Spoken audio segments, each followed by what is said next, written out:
how can we learn from and utilize nature in order to build more sustainable cities in a context of climate change? And how can nature help cities adapt to increasing climate extremes and variability like floods, changes in temperatures, heat waves, windstorms, and landslides? Cities need concrete answers, guidance, and planning tools. To do so, cities look for new ways to learn from each other and work towards closer cooperation between academia, the private sector, as well as citizens.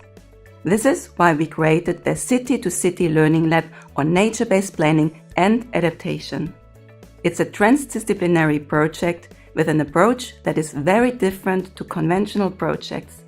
It is based on the identified local needs of municipalities and a mutual desire for an increased exchange of knowledge. Accordingly, the project aims and activities were jointly developed by all project participants. We come together for mutual learning and knowledge co-creation. Together, we analyze, compare, and learn from the integration of nature-based approaches for climate change adaptation in the daily planning practices of municipalities. We look into related barriers and drivers, like stakeholder involvement, collaboration between city and its citizens, policies and governance structures. We analyze how to overcome existing barriers and how to tap into existing potentials.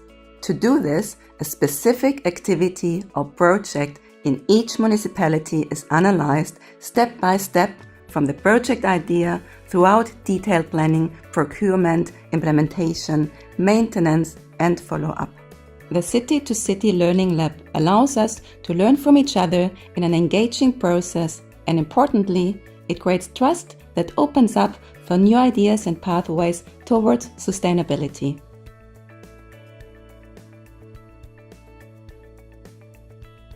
We are currently working on a neighborhood in Malmö called Sofielund, which is an already developed area where there is ongoing urban densification and regeneration.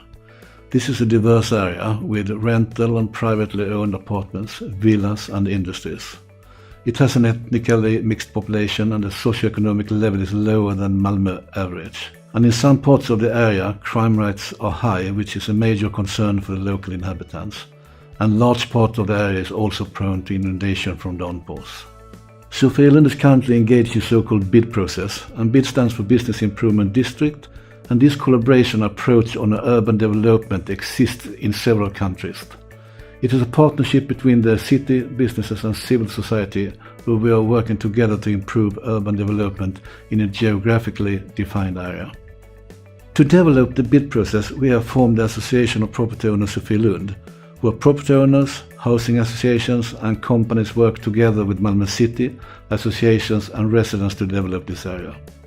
Under the umbrella of the BID, we have several projects focusing with Agenda 2030 to develop blue-green structures.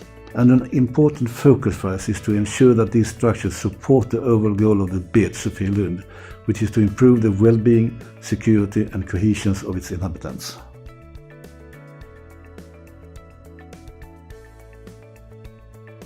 So far we haven't integrated any nature-based solutions on a larger scale, but there are several property owners that have included blue-green solutions when they have developed their property, such as the inclusion of green roofs, rain gardens and small solutions like check walls in the basement.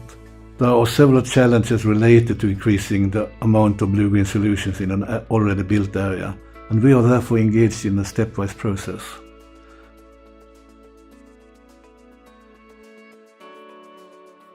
For us, this is an easy question to answer. We need to improve the area to make it better and more secure place for the inhabitants. External fundings has facilitated the process and made it possible for researchers from Lund University to cooperate with us. And this is a key factor for us before we do the practical tests. To implement blue-green solutions in an already built area means that the collaborative networks need to be developed, and that takes time. But the BID organization and the work we have done in other areas is a good basis.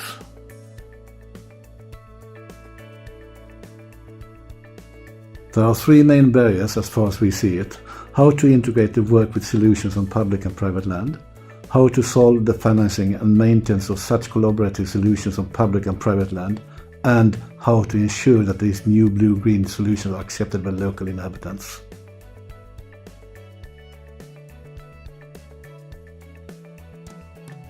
collaboration with the university is extremely important, and it has given us both support and analysis of what solutions that are available for the area. But we have more work to do. In 2013, Malmö City, together with researchers and practitioners, gathered in Malmö to present the findings of the Malmö Commission, which had around 100 recommendations for the future development of Malmö. And one of the key findings was that knowledge alliances is the best way for sustainable development. So collaboration with other actors, and especially the academic world, is very important. In these knowledge alliances, we are able to see that several of our challenges and problems are actually quite similar. Collaboration with other actors involved in a similar process is encouraging, especially when you sometimes can feel exhausted by some of the hurdles. We can learn a lot from each other's mistakes and successes.